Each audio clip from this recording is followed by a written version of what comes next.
Hammaga salom. Mana bu yer anchadan beri ta'mirda edi. Buxoro pedagogika institutining 2-qavati.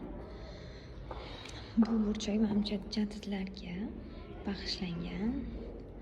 Ko'rishingiz mumkin. Jadidlar g'oyalari O'zbekiston strategiyasi bilan hamohangdir. Shavkat Mirziyoyev. Juda ajoyib atmosfera. Juda qulay va chiroyli burchak bo'lgan. Kim kelmagan bo'lsa, ko'rishingiz mumkin. Kelib, bu yer ancha o'zgargan. Pardalarda ham institutimizning logotipi bor. Demak, institutimizda kutib qolamiz hammani. O'zimiz talabalar. Kelinglar, ko'ringlar, kitob o'qinglar.